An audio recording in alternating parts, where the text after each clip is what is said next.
ममता ने अपने खुद के शब्दों में और अपने माध्यम से जो भी जानकारी जुटाई, मुझे पता है कि ये कोई ऐसी जानकारी नहीं है कि जो कुछ विशेष चीज़ उन्होंने बताई हो। हम में से बहुत लोगों को ये सब चीज़ें पता होंगी, लेकिन उनको बार बार स्मरण करना और उसको अपने स्मृति पटल पे उसको छाप लेना, इन कार्यक्रम का उद्देश्य वही है। और एक मुझे जो एक बहुत अच्छी बात लगी, क्योंकि ये मैंने भी आज पहली बार ही ये स्लाइड्स देखी, इसमें मुझे एक बहुत अच्छी चीज़ लगी जो ममता ने बोली। देखिए, मैं चाहे गरीब हूँ चाहे मैं अमीर हूँ, लेकिन मैं अपने आप को क्या समझता हूँ, कितना समझता हूँ, ये मेरे अपने हाथ में है। तो मैं मान लीजिए ऐसा है कि मैं चाहे कुछ भी बोलूं, लेकिन जो फैक्ट है ना वो ये है कि जब हम यूरोप जाते हैं घूमने, मैं और ममता जैसे हम भी कभी गए हैं, पता नहीं क्या बात है, मैं तो बहुत दिमाग से भी स्ट्रांग और हम वैसे भी मतलब किसी चीज़ से प्रभावित इतने आसानी से नहीं होते, लेकिन शायद ये जो क्योंकि लास्ट हम पे जो रूल किया वो इन अंग्रेज़ों ने किया, हमारे मन में कहीं ना कहीं पे एक भावना ये रह जाती है उस गोरी चमड़ी से ना, एक विशेष प्रकार का हमें मतलब उनके प्रति हम कृतज्ञ रहते हैं या उनकी चीज़ें हमें प्रभावित करती हैं। लेकिन इस पूरे व्याख्यान में जो चीज़ ममता ने बोली, अपनी जो बातें हमें बताई, अगर आप वास्तव में उनको देखें तो मुझे लगता है कि हमसे ऊपर न टेक्नोलॉजी में, न विचारों में, न कर्मों में, इस पूरे ब्रह्मांड में जितनी सभ्यताएं हैं उन सब में हमसे अच्छी किसी की न सभ्यता थी न आज तक है। और आने वाले समय में अभी जिस प्रकार का वैश्विक परिवेश है उसमें किसी की सभ्यता हमसे बहुत महान हो, आगे हो, बढ़ी हुई हो, मुझे ऐसा भी प्रतीत नहीं होता। ममता, तुमने कुछ बातें इसमें बोली जिनको मैं नहीं बस हो गया, जिनको मैं सुन रहा था। तुमने मेडिकल साइंस की जैसे बात की, हम लोग चिंतन नहीं करते एक्चुअली। हमें लगता है भाई अगर टेक्नोलॉजी देखो, तुमने रोबोटिक सर्जरी की बात की या तुमने सुश्रुत की बात की जिसने उस समय में 500 तरीके के मेडिकल इंस्ट्रूमेंट्स जो थे वो ईजाद कर दिए, 300 तरीके की सर्जरीज करके दिखा दी, है ना। तो ये तो लिखा हुआ है, इसमें तो हम या तुम कोई अतिशयोक्ति नहीं कर रहे, लेकिन आप उससे थोड़ा पीछे जाइए, वो चीज़ें आएंगी। हो सकता है हमारे जीवन काल में ना आए, लेकिन अब से 100 साल बाद आ जाए, क्योंकि साइंस तरक्की कर जाए, लोगों को नोबेल इनाम मिल जाए उसके लिए। जैसे मैं एक एग्जांपल देता हूँ, ये सुनते सुनते ही तुमने श्रुति की बात की कि हमारी जितनी चीज़ें थी वो श्रुति बेस्ड थी। That means she wanted to say कि all based on listening before Takshashila में पांडुलिपियाँ लिखी गई, उसके बाद वो चीज़ें आके आई और उसको भी जलाया गया। क्योंकि अगर आपकी चीज़ें प्रिजर्व्ड हैं और आप उनको अगली जनरेशन्स तक पहुंचा पा रहे हैं, तो फिर तो आपका कोई बिगाड़ ही नहीं सकता। उसको जो विराम देना था वो वही था, उसको ध्वस्त करना। आप सोचो, मैं पीछे की बात कर रहा हूँ, अगर हम महाभारत काल में जाएं तो अभिमन्यु ने अपनी माँ के गर्भ में पूरा चक्रव्यूह के अंदर घुसना सीख लिया और वहाँ पे उसकी माँ को नींद आ गई, जिसकी वजह से वो बाहर निकलना नहीं सीख पाया। यानी कि आप जो प्रैक्टिस करते हो तो इसका मतलब श्रुति का प्रभाव है। इसीलिए काफ़ी लोग, कई स्टडीज़ भी हुई, मुझे उनकी डिटेल्स नहीं पता या क्या है, कि जब बच्चा माँ के गर्भ में होता है तो उसको जो हम कहते हैं भाई अच्छी चीज़ें आप सुनो, भजन कीर्तन या अच्छे जो है उसको उपदेश या जो भी कुछ आप कहें, तो उस टाइम पे जो माँ के माध्यम से बच्चा सुनता है शायद उसका प्रभाव आगे आता है। ये भी एक दिन सिद्ध हो जाएगा, जो मतलब मुझे लगता है। तो अभी वो टेक्नोलॉजी अब जिस दिन अंग्रेज कह देंगे कि प्रूवन है, उस दिन हमारी किताबों में आ जाएगा। बस ये वाली बात है। बिल्कुल। इसके बाद तुमने बात की कि आगे हो सकता है और एडवांसमेंट हो। फिर मैं महाभारत से एक एग्जाम्पल उठाता हूँ, संजय का। वो धृतराष्ट्र को कुरुक्षेत्र में जो चल रहा था वो वहाँ से उसको देख के बता रहा था कि भाई वहाँ पे ये चल रहा है। कोई आपने टेक्नोलॉजी 5G 6G 8G पता नहीं क्या क्या आएगी, तो संभव है एक दिन अगर मोबाइल आ सकता है। भाई 1997 से पहले जो लोग हमसे बड़े वाली श्रेणी में, सर आप लोग, क्या आपने अपनी ज़िंदगी में कभी ये सोचा था कि ऐसा होगा कि मैं चलते चलते अपनी बात अमेरिका कर दूंगा या यहाँ कर दूंगा? भाई ये एक तरीके से देखा जाए तो बिना किसी और तार के, तो ये एक अपने आप में चमत्कार ही तो है। तो ऐसा चमत्कार भी शायद होगा किसी दिन कि जिस दिन यहाँ से हम आँख बंद करके आँख खोल के अमेरिका में क्या हो रहा है वो देख पाएंगे। उसी में एक और आपने एक जगह एक मेजरमेंट का एक शब्द आया था, माशा। आपने बताया कि माशा क्या होता है, हमें पता ही नहीं है। गानों में जरूर पता है, गानों में जरूर पता है, पल में तोला पल में माशा कितने रंग बदलती है, अखियों से गोली मारे लड़की कमाल। तो ये जो शब्द हैं इनका एक अपना महत्व है। आपने बात की IVF की, बात हम करते हैं कि IVF सरोगेसी, और इससे एडवांस की चीज पे आप आओ ना, एक दिन हो सकता है ये काम भी हो जाए। कुंती के कर्ण पैदा हुए, सूर्यदेव ने किसी प्रकार का उनके साथ कोई ऐसा कृत्य नहीं किया, कोई ऐसा मिलन नहीं था कि जिसकी वजह से जो हम कहते हैं आप लैब में फर्टाइल करते हो एग को, उन्होंने तो तथास्तु बोला था और पुत्र प्राप्त हो गया। तो हो सकता है ये टेक्नोलॉजी भी एक दिन आ जाए। तो ये माइथोलॉजी नहीं है। हम लोग एक शब्द जो है ना बड़ा आसानी से यूज करते हैं, माइथोलॉजी। ये बिल्कुल गलत शब्द है, इसका इस्तेमाल बिल्कुल बंद कीजिए। हिंदू धर्म, हिंदुत्व, सनातन धर्म, हम लोग बिल्कुल 100% वैज्ञानिक लोग हैं। हमारे यहाँ माइथोलॉजी नहीं होती है, हमारे यहाँ जो होता है वो सत्य होता है। ये सत्य सनातन धर्म है।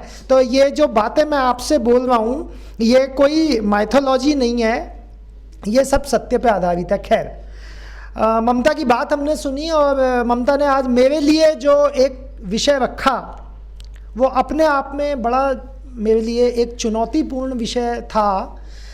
पिछले 6 महीने में हमने बहुत सारी चीज़ें देखी। एक पिक्चर आई थी कश्मीर फाइल्स करके, तो हम लोगों ने जब वो मूवी देखी, उससे पहले बहुत सारे लोग, मैं देखता था थिएटर्स से आंसुओं के साथ वहाँ से निकले और लोगों ने कहा बड़ा बुरा हुआ, बड़ा बुरा हुआ। हमने कश्मीर फाइल्स देखी, हमने संवेदनाएं व्यक्त की और फिर हम अपने काम में लग गए।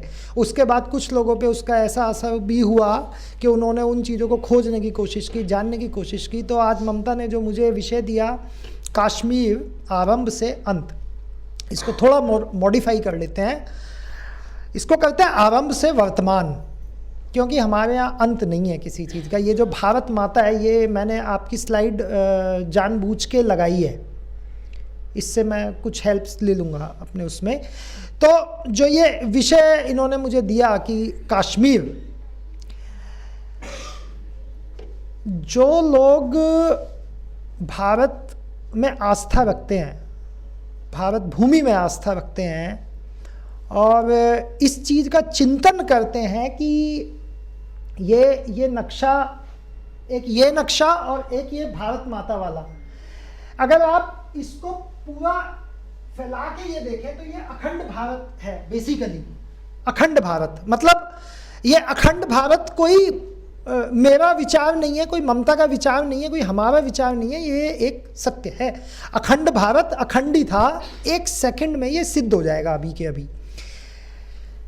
इसमें जो ऊपर वाला वो हिस्सा है जिसे हम कश्मीर बोलते हैं, जो आप, मैंने ये मैप जानबूझ के खोला क्योंकि इंडिया का मैप भी हमें पता नहीं होता। ये वाला जो रीजन है, बेसिकली आप देखिए जहां मैं ये उंगली फैला रहा हूँ, 1947 से पहले ये वाला जो रीजन है, और थोड़ा सा आगे बढ़ते हैं, 1947 से पहले ये वाला रीजन है, ये यहाँ, इसका एक महत्व है। आप देखिए हमारा जो देश है वो यहाँ से लेके और यहाँ तक, ये समुद्र, ठीक है, समुद्र के रास्ते किसी जगह से वहां तक आना ये कठिन काम है। जो भी कोई आ सकता था वो केवल 2 जगह से आ सकता था, या तो वो यहाँ से आएगा, इधर पूरा हिमालय खड़ा हुआ है, संभव नहीं था, और हम यहाँ तक फैले हुए थे, टोटल हिमालय। उधर का जो ज्योग्राफिकल टेरेन है वो बहुत बहुत बहुत टफ था। तो आने का जो एकमात्र रास्ता बचता था वो ये बचता है, ये कश्मीर जो मेरा सर है। अब अगर मैं कश्मीर का नाम लेता हूं तो कश्मीर का नाम लेते ही अगर मैं आप सबसे पूछूं कि कश्मीर एक शब्द मैंने बोला तो सबके मन में क्या विचार आता है, मतलब मैं ये जानना चाहता हूं। आप एक दो लोग जैसे कुछ बोलते हैं, बताइए कश्मीर मैंने शब्द लिया, आपके मन में क्या विचार आया सबसे पहले, मतलब क्या चीज़ दिमाग में आती है? आतंकवाद? मतलब मैं प्रैक्टिकल बताइएगा, आज जैसे हम सब लोग बैठे हैं, कश्मीर बोलता हूं तो क्या आतंकवाद नज़र आता है आपके मन में? जो विचार आता है, क्या अमरनाथ यात्रा आपको दिखाई देती है? क्या नरसंहार आपको दिखाई देता है? क्या सेना आपको दिखाई देती है? क्या आपको गोलीबारी होती हुई दिखाई देती है? डल झील दिखाई देती है? और उसमें आपको सुंदर वादियाँ दिखाई देती हैं, कुछ जन्नत जैसा कुछ सुंदरता दिखाई देती है? क्या चीज़ दिखाई देती है आपको उसमें? सुंदरता, स्वर्ग। अभी एज ऑन डेट तो आतंकवाद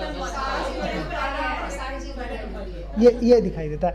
और से पहले लगता था स्वर्ग। डॉक्टर शांगलू को मैंने घर से बुलाया जिद करके कि मैंने कहा सर आप आ जाइए, परेड जो है बीच में छोड़िएगा, क्योंकि सर का मूल निवास शायद जम्मू कश्मीर से ही है सर, और sir Fotedar, sir doctor Arun Fotedar मैंने बुलाया स्पेशली जो है इसीलिए। सर जब हम बात करते हैं, हम लोग तो एक आम जनता टाइप, आपकी क्योंकि उन जगहों से विशेष लगाव है, जब आप कश्मीर सोचते हैं सर आप क्या सोचते हैं? आज के संदर्भ में तो नर्क सोचते हैं। I get the feeling कि एक sense of belonging, this is my place, ठीक है, जो कि for some reasons इस वक्त उसको खराब कर दिया गया है, ठीक है। And I have seen Kashmir उन ज़माने में भी जबकि इतना खूबसूरत होता था, अच्छा होता था, हम जाते थे समर वेकेशंस के अंदर और it used to be really very beautiful there at that time। और उसके बाद में कई साल तक मैं जा भी नहीं पाया वहाँ पर, बट अब भी जब जाता हूँ तो वो पुरानी वाली मेमोरीज जो हैं वो रिजुवनेट हो जाती हैं, दोबारा अच्छा लगता है। बट कुछ लोग बेवकूफ़ थे, अब भी कुछ हैं उनमें से बाकी बचे हुए जो हैं, पर धीरे धीरे उम्मीद है कि ठीक हो जाएगा।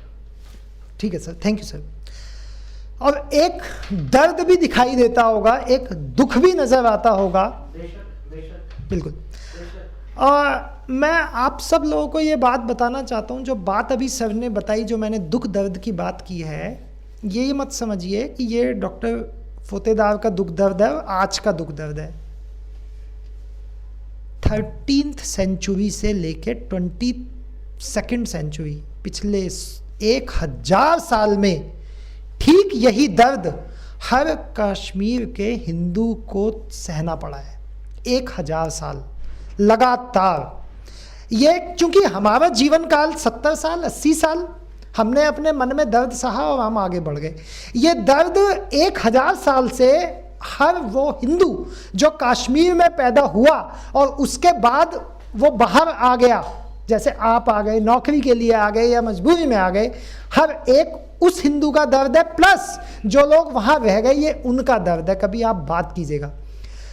हम लोग जो हैं, हम अपनी बात करते हैं, हम कश्मीर के बारे में सर ने कहा हम स्वर्ग सोचते हैं। अच्छा, अगर मैं इतिहास की बात कर लूँ थोड़ा सा, तो कश्मीर के बारे में आप क्या समझते हैं कि कश्मीर समस्या 1947 की पैदा हुई समस्या है जब पाकिस्तान का बंटवारा हुआ हिंदुस्तान से, या उससे पहले का भी किसी को कुछ पता है? कुछ कोई जानता है?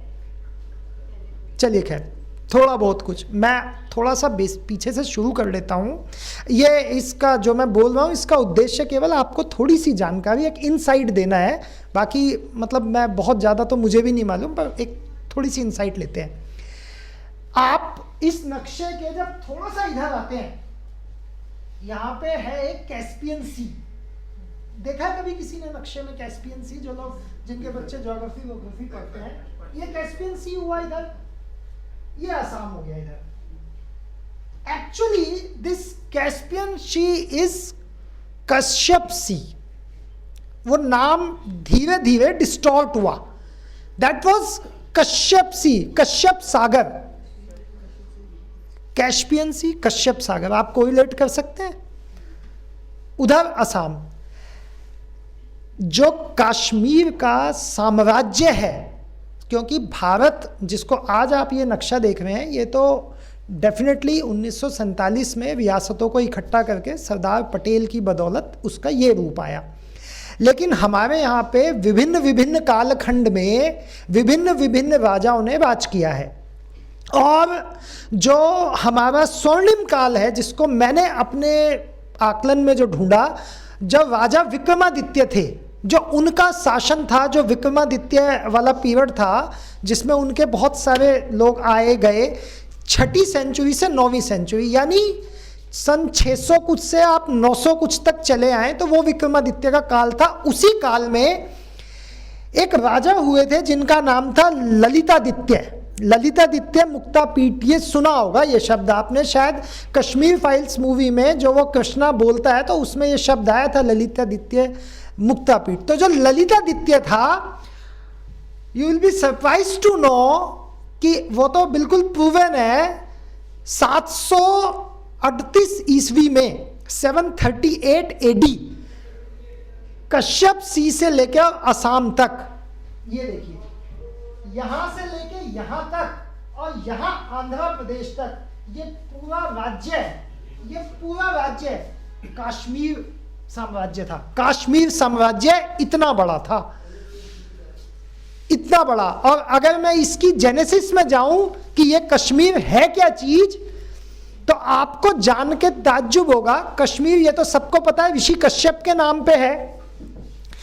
उससे भी पीछे अगर चला जाऊं तो एक जो है जलदेव थे, उन्होंने पूरे कश्मीर को ना जल में डुबो रखा था, बेसिकली जल में डुबो के रखा हुआ था। और ऋषि मारीची थे, उनका बेटा था काशिव। तो ये जो जलदेव था, इसने उस जगह को रहने लायक नहीं छोड़ा हुआ था। ये मैं बात कर रहा हूँ आपसे उस समय की, जिस समय को हम माइथोलॉजी कहते हैं, लेकिन ये सच्चाइयाँ हैं, वो उसके फैक्ट्स हैं अपने पास में। तो मारीची के पुत्र थे काशिव। काशिव ने तपस्या की थी भगवान शिव की, और ऐसी तपस्या की भगवान शिव की कि वे जब उससे प्रसन्न हुए तो ब्रह्मा जी और विष्णु जी, क्योंकि ब्रह्मा विष्णु महेश आपस में ये सब लोग एक हैं, अगर हम थोड़ा डीप में जाते हैं, तो ब्रह्मा जी और विष्णु जी ने जलदेव का विनाश किया और इस जगह का नाम उस काशिव के नाम पर काशिव मीर रखा। And Kashiv Mir was nobody else but it was Kashyap. तो ऐसे कश्मीर का उदय हुआ, और तब से लेके सन 1320 जैसे अभी चल रहा है सन 2023, ऐसी कभी रहा था 1320, तब तक आपके इस कश्मीर पर सिर्फ और सिर्फ या तो बीच में अशोक का साम्राज्य आया 250 एडी में, अशोक ने कुछ सालों तक बौद्धों ने यहाँ पे राज किया, या फिर हमारे जो हिंदू राजा थे उनमें। मज़े की बात, हिंदू राजाओं में भी भिन्न भिन्न जातियों के राजाओं ने यहाँ पे राज किया, पूरे देश में ही वो राज किया, क्योंकि ये जो जातिवाद का दंश है ये तो हमें अब पढ़ाया जाता है, ऐसा कुछ था नहीं। बहुत साइंटिफिक और बड़ी लॉजिकल चीज़ें थी, खैर कभी और चर्चा करेंगे। तो उन हिंदू राजाओं ने यहाँ पे राज किया पूरी दुनिया में। मज़े की बात देखिए, जिसको इंडिया को जानना है, जिसको इंडिया में आना है, उसके पास एक ही रास्ता था, कश्मीर। तो जो तक्षशिला बनी ना, वो इसलिए यहाँ पे डेवलप हुई। पूरे वर्ल्ड से जो लोग कल्चर सीखना चाहते थे, साइंस सीखना चाहते थे, उन्हें ज़्यादा ना जाना पड़े, वहाँ पे तक्षशिला विश्वविद्यालय का उदय हुआ। लोग बड़े बड़े स्कॉलर, आपने वान भट्ट, आर्यभट्ट और बाहर से आने वाले जितने भी स्कॉलर्स से, सब के सब इस कश्मीर में आए। शंकराचार्य गए कश्मीर, शंकराचार्य ने वहाँ पे जो आप शंकराचार्य से मंदिर है वो आज का थोड़ी ना, शंकराचार्य वो तभी का है, 2000-2500 वर्ष पुराना मंदिर। मज़े की बात आप देखिए, जो है शंकराचार्य वहाँ पे गए।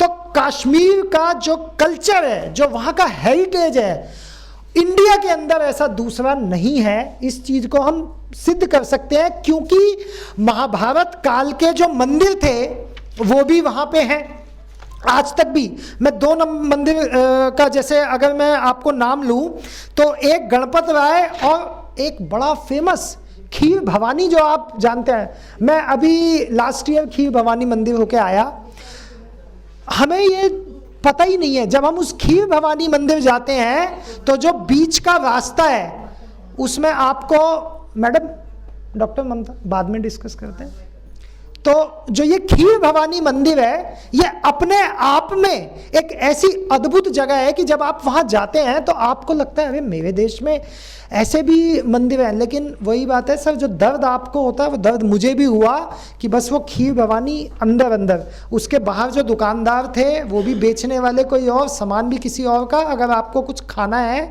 तो आपके अंदर वहीं पे ही थोड़ी सी दुकान और एक जगह सी जगह आपको दी हुई है, टाइम फिक्स किया हुआ है कि उतने टाइम खुलेगा, उतने टाइम में ये बंद हो जाएगा। पता नहीं कैसे बच गया, मैं नहीं जानता।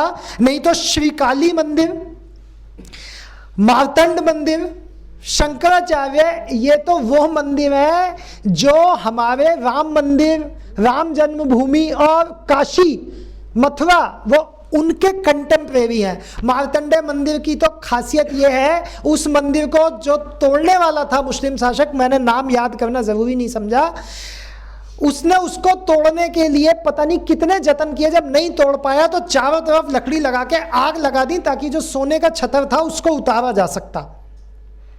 ये हुआ है सब 13th century and onwards.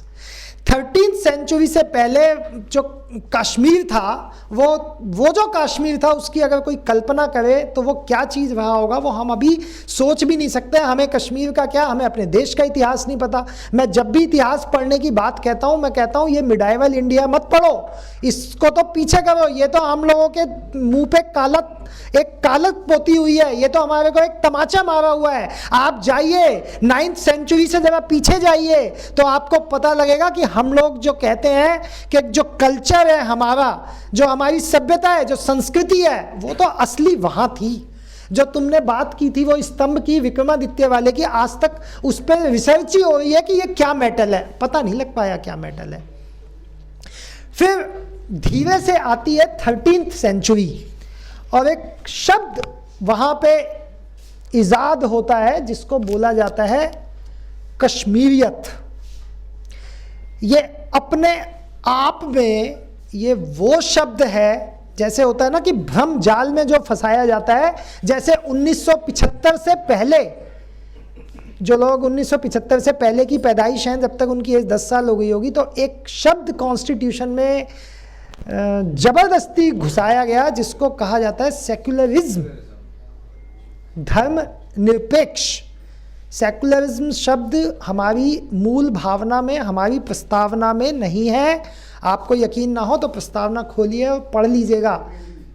Constitutional amendment के बाद उसको डाला। इसी तरीके से सन 1397 से पहले कश्मीर का एक भी बाशिंदा इस कश्मीरियत को नहीं जानता था। ये कश्मीरियत क्या चीज़ होती है, जिसको बड़े बड़े नेता आज कोट करते हैं, जिसको बड़े बड़े लोग आपको बताते हैं कि भाई कश्मीरियत जो है। तो क्या हुआ था, मैं आपको थोड़ा सा समझाता हूँ अपना विश्लेषण। कश्मीर में सांस्कृतिक जो जड़ें थी वो बड़ी मजबूत थी, बड़ी मजबूत, उनको तोड़ पाना आसान नहीं था। हिंदुत्व, सनातन धर्म, हम लोग लेकिन प्रेम के उपासक हैं। आज सुबह डॉक्टर नीलू बैठी हुई हैं, उन्होंने बोला कि भाई हम तो भारत को भी माता कहते हैं, पिता नहीं कहते। तो उस समय में क्या हुआ कि जो पहले इस्लामिक लोग आए उन्होंने वहाँ पे, क्योंकि इस्लाम के तो अपना एक जिसको दारुल इस्लाम बोलते हैं, आपको जान के ताज्जुब होगा कि वहाँ पे किसी भी तरीके से वो आए, उन 1350 के आसपास उसको दारुल इस्लाम घोषित कर दिया।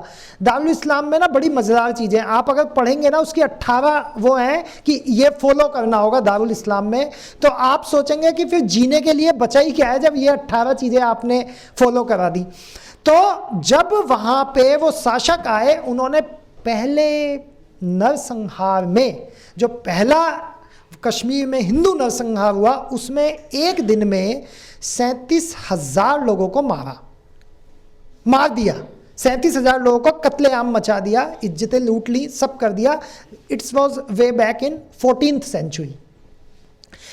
उन्हें ये एहसास हुआ इतना करने के बावजूद भी, लेकिन वो जिस चीज़ का भय पैदा करने चाहते थे, जिस चीज़ को वो हमारी डीएनए से मिटाना चाहते थे, वो नहीं मिट पाया। तो उसका रास्ता ढूंढा गया जिसको आप कहते हैं सूफी। वो सूफियाना जो इनपुट है उसको वहाँ घुसाया और प्रेम के माध्यम से, प्यार के माध्यम से कुछ लोगों को कन्वर्ट किया। धीरे धीरे इस्लामिक कल्चर को उसमें घुसाया और घुसा के वो जो एक मिश्रण बना लिया उसको नाम दिया गया कश्मीरियत, जिसका बोझ आज तक हम उठा रहे हैं, जिसका दर्द हमारे सीने पे अभी भी है। ये कश्मीरियत कुछ नहीं है सिवाय एक हमारे धर्म को, हमारे समाज को ये एहसास करवाने की बात है कि भाई धीरे धीरे तुम्हें नष्ट होना है और यहाँ पे जो इसमें दूसरा सेक्ट है उसको ही रहना है। 1400 में जो लोग यहाँ पे आए वो आए थोड़ी संख्या में। देखिए आज हम यहाँ 100 लोग बैठे हैं, आज कोई आपदा आ जाए, कोई बात हो जाए तो हम पहले अपनी जान बचाएंगे, अपने बच्चों की जान के लिए सोचेंगे। वैसा ही वहाँ हुआ, वैसा ही इस देश में हुआ। कन्वर्जन हुआ जान बचाने के लिए, कन्वर्जन हुआ या कुछ लालच में थोड़ा बहुत किसी ने किया हो तो मैं नहीं कहता, लेकिन जान बचाने के लिए हुआ। लेकिन धीरे धीरे क्या हुआ कि क्योंकि जब कोई मुसलमान जब यहाँ आए थे तो वो अपने साथ फीमेल्स तो लेके नहीं आए थे कम से कम, क्योंकि लड़ने आए थे, लूटने आए थे, बेसिकली ये लुटे हुए थे। उन्होंने यहाँ पे आके अपनी जड़ें मजबूत की, अपने आप को वो बसाते चले गए। फिर उसके बाद में जब 1400 से हम आज सिर्फ कश्मीर की अगर बात करें तो मुग़ल आए। मुग़ल में जो हमें बताया जाता है वो अकबर का वो धर्म दीन इलाही पढ़ाते रहते हैं ज़बरदस्ती में कि भाई बड़ा वो सेकुलर टाइप आदमी था। और फिर औरंगजेब की बात करते हैं, फिर जहांगीर की बात करते हैं। हर मुग़ल शासक ने कश्मीर में एक नरसंहार ज़रूर किया, मतलब उसको छोड़ा नहीं। वहाँ का जो डेमोग्राफिक प्रोफाइल था वो धीरे धीरे चेंज, उसका कारण था अफ़गान भी वहीं से आते थे, मुग़ल भी वहीं से आते थे। जिसको भी आता था वो सबसे पहले कश्मीर को रोंदता था, सबसे पहले कश्मीर को रोंदता था। कश्मीर रोंदता था, कश्मीर सहता था तो नीचे का हिंदुस्तान बचता था। आज भी वही हो रहा है। जितने भी आतंकी घटनाएं होती हैं, जितने भी लोगों को मरना पड़ता है, जितने भी हिंदुओं को चुन चुन के मारा जाता है, जितनी भी एट्रोसिटीज़ होती हैं वो कहाँ हो रही हैं? वो हमारे मस्तक पे हो रही हैं। वो आज भी ऐसे ही चल रहा है, 1000 साल से वो यूं ही चला था, यूं ही चल रहा है। कुछ कमी आ गई हो एक करंट रिजीम से या उससे, तो आप अगर देखेंगे तो अब तक 7 एक्सोडस जिसको बोलते हैं, 7 बार जो कहते हैं ना बड़ा नरसंहार हुआ है। 7वां वही था 19 जनवरी 1990 वाला, जिसमें 5 लाख लोगों का पलायन और लाखों हत्याएं और जाने क्या क्या उसमें हुआ, जिसको कि जीनोसाइड भी कहा जा सकता है। तो ये जो पलायन थे बेसिकली, ये जो 7 बार का जो एक्सोडस है, मेरा समझाने का जो एक आपको बताने का पर्पस था वो केवल इतना था कि ऐसा नहीं है कि आज की जो आप कश्मीर देख रहे हैं वो एक दिन का कुछ हुआ हो या 1947 के बाद से हुआ। ये तो शुरू से चल रहा है। यहाँ पे महाराजा रणजीत सिंह ने भी राज किया। इंटरेस्टिंगली आप देखेंगे सन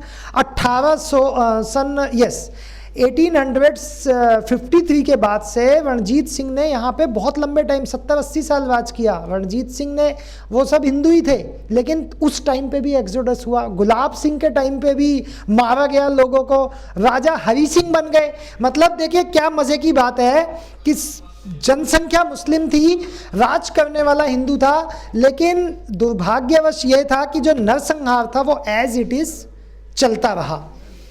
और जो उसके बाद में हुआ, फिर एक्सोडस नहीं हुआ। एक्सोडस होता है एकदम से होने वाला।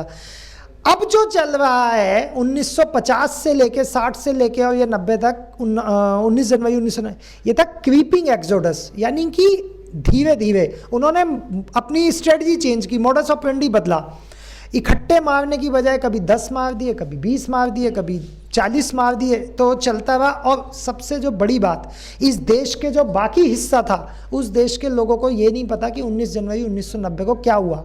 जो लोग उस टाइम पे 19 जनवरी 1990 पे जिनकी उम्र 20 साल थी, 25 साल थी, वो लोग यहाँ बैठे हुए हैं, वो अपने दिमाग में सोच के देखिए कि आप लोगों को यही नहीं पता लगा कि कश्मीर में क्या हुआ।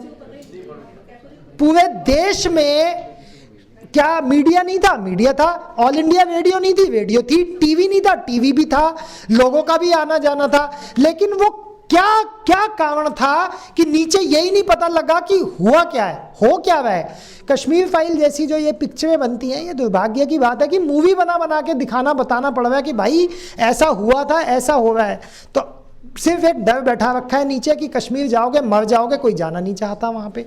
उसको गवर्नमेंट ने 370 हटा के ओपन किया। धीरे धीरे मुझे लगता है कि शायद मुख्य धारा में चीज़ें आएंगी, ठीक होगा, सब कुछ होगा। लेकिन जो क्रीपिंग एक्सोडस था वो कंटिन्यू हुआ। फिर एक बड़ा जो जीनोसाइड एक्सोडस, अपहरण हुए, वही रुबैया शहीद और गुलाम नबी, मैं नाम नहीं लेना चाहता किसी के, प्रायोजित सारी चीज़ें जलील किया गया, बड़े बड़े नेताओं को मारा गया एक प्लानिंग के तहत। लेकिन जो चेंज, ऐसा नहीं है कि मैं कोई बीजेपी का प्रवक्ता हूँ या मुझे बीजेपी के लिए बोलना है। मैं एक आपको एक फैक्चुअल हम बात करें तो पिछले 8 साल में अगर आप आंकड़े उठा के देखें, 2200 टेररिस्ट, 2200 आतंकवादियों को अब तक कश्मीर में मारा गया। जब आप एक मर्डर करते हैं या मारते हैं किसी को या आतंकवादियों कुछ हो, तो उसके क्या होता है कि अभी जब आप कश्मीर जाएंगे ना तो हम यहाँ की स्थिति से तुलना नहीं कर सकते। मैं लास्ट ईयर ही गया था, मैंने देखा आप 100 किलोमीटर तक जाते हैं, 100 किलोमीटर तक जब आपको एक ही धर्म नज़र आता है, एक ही धर्म के प्रतीक नज़र आते हैं, एक ही जैसे लोग दिखते हैं, तो वहाँ आप अपने आप को महसूस करते हैं कि मैं किसी अलग दुनिया में आ गया हूँ, ये मेरा देश नहीं है। आपको तिरंगा नहीं दिखाई देता था पहले, तिरंगा ही नहीं दिखता था वहाँ पे, कोई तिरंगा वहाँ लहरा नहीं सकता था। और आज भी स्थिति कमोवेश वैसी ही है। उसका कारण ये है कि वहाँ उनको हमेशा से एक चीज़ शुरू से ही रहा है ये, क्योंकि कश्मीर साम्राज्य के बाद में जो लोग आए उन्होंने अपने वहाँ पे साम्राज्य स्थापित किए, बनाया धीरे धीरे। रणजीत सिंह जी ने भी उसको एक अलग देश, फिर डोगराओं ने भी उसको अलग देश, हरि सिंह ने भी उसको एक अलग देश, 47 में भी वही पंगा रहा कि भाई इसको अलग देश, डोमिनियन स्टेटस, कुछ भी मतलब करके, और वही उनको आज भी कि हम एक अलग देश। ये जो भावना है यही भारत से उनको जोड़ने के लिए जिम्मेदार है, यही उसको फील कराती है कि तुम अलग हो, और वो उनकी खुद की उपज ही नहीं है। जब 1000 साल से वो चीज़ ऐसे चल सकती है, वो आगे भी ऐसी चलेगी। उसको जो दूर कर सकते हैं वो कर सकते हैं हम लोग। कैसे कर सकते हैं? ऐसे कर सकते हैं कि देखिए 8 साल में जो चेंजेस आए हैं, मैं कहता हूँ आप सबसे कि आप सब लोग ज़रूर जाएं कश्मीर। जो भी जाना चाहे, मेरी डॉक्टर पीयूष जैन से बात हुई थी, उन्होंने मेरे से कहा कि सर इस साल जब आप चलेंगे तो हम अमरनाथ जो है साथ चलना है। मैंने कहा बिल्कुल साथ चलेंगे। आप लोग जाइए, आप लोग देखिए, आप और वहाँ पे उन जगहों पे जाइए, शंकराचार्य जाइए, खीर भवानी जाइए, मार्तंडे जाइए, देखिए तो सही के आपके अवशेष या जो आपके वो हैं वो कैसे हैं। आपको देख के ये लगेगा कि अरे ये मेरे अपना ही देश है, ये मेरी अपनी जगह है, और मेरी जगह को कैसे इन लोगों ने छिन्न भिन्न किया है। आज ईश्वर की कृपा से हम लोग बड़ी मजबूत स्थिति में हैं, और जो वर्तमान परिप्रेक्ष्य है, इसका जो वर्तमान है अभी कश्मीर का, मुझे लगता है कि इस 1000 साल के इतिहास में पहली बार ऐसा हुआ है कि वहाँ पे सांस लेने के अवसर मिलने शुरू हुए हैं। धीरे धीरे जैसे समय बढ़ेगा, धीरे धीरे वहाँ पे लोगों की मिक्सिंग होगी, धीरे धीरे सरकार वहाँ लोगों को बसाएगी, धीरे धीरे वहाँ पे आपकी पुनर्वास होगा, धीरे धीरे हमारे लोग जाके अपनी जगहों को लेंगे। रोशनी एक्ट जैसे एक्ट्स वहाँ बने, जो मतलब मैं कहता हूँ कि इससे दुर्भाग्य की बात नहीं हो सकती। उन लोगों को तो फांसी पे, चौराहे पे लटकाना चाहिए। इस रोशनी एक्ट की आड़ में हमारा जो भाई बहन थे उनकी पूरी धरोहर को उन्होंने कब्जा कर मारा, उसको हटाया उन्होंने वापस वहाँ से। तो ऐसे और कदम उठने चाहिए कि सब लोग वहाँ पे जाएं, वापस अपनी रूट्स में रहें और बिना किसी डर के रहें। तो उद्देश्य केवल यही था कि कश्मीर से आपको ये वाकिफ़ कराना, बीच की जो हिस्ट्री है वो तो आप यूट्यूब और वैसे भी पढ़ सकते हैं, तो मैंने थोड़ा सा कोरिलेट किया। और आज की बात मैं अभी इसके बाद सेशन को ओपन करने वाला हूँ, लेकिन मैं एक ही चीज़ यहाँ से लास्ट आप लोगों से कह के हटना चाहता हूँ कि देखिए, हम लोग बातें करते हैं, हम लोग संपन्न लोग हैं, हम लोग समाज के उस हिस्से से आते हैं जो बदलाव ला सकते हैं। और बदलाव लाने वाले जो लोग हैं कोई अलग लोग नहीं होते। जो बात ममता बोलती हैं वो बिल्कुल ठीक है। अपने स्तर पे कोशिश कीजिए, अपने लेवल पे कोशिश कीजिए, अपने परिवार में कोशिश कीजिए, अपने समाज में कोशिश कीजिए, अपने मोहल्ले में कोशिश कीजिए, देश में कोशिश अपने आप हो जाएगी। अपनी धरोहर को वापस पाने की कोशिश कीजिए। पैसा यहीं छूटना है, ये मकान दुकान सब कुछ यहीं रह जाना है। जो ममता ने बात बोली, आपके स्किल, इतने बड़े बड़े डॉक्टर आए मर गए चले गए, एक शोक संदेश निकल जाता है, बात ख़त्म हो जाती है। जो रह जाएगी वो आपका परिवार रह जाना है, जिसको कि आप क्या माहौल इस देश में देके जा रहे हैं। जो लोग इस गलत फहमी में हैं कि अमेरिका भेज देंगे बच्चों को, कनाडा भेज देंगे, ऑस्ट्रेलिया भेज देंगे, वो लोग अपने आप को बेवकूफ़ बना रहे हैं। इसलिए बना रहे हैं कि वहाँ का माहौल यहाँ से भी ज़्यादा ख़राब है। यहाँ पे खुलेआम कोई बंदूक लेके 100 लोगों को गोलियाँ नहीं चला देता। कैलिफोर्निया में आए दिन होती हैं ये घटनाएं। तो भूल जाइए, विदेश भेज के भी आप अपनी जनरेशन्स को नहीं सुधार रहे हैं, गुनाह कर रहे हैं। तो इसलिए आइए हम सब मिलते हैं। ये कार्यक्रम ईश्वर ने चाहा तो हर साल 15 अगस्त 26 जनवरी को चलते रहेंगे, बिना किसी भेदभाव के, बिना किसी प्रेजुडिस के। जो अपना समाज है, जो अपना सनातन धर्म है, उसको मजबूत करें, हर लेवल पे काम करें। भारत माता की जय।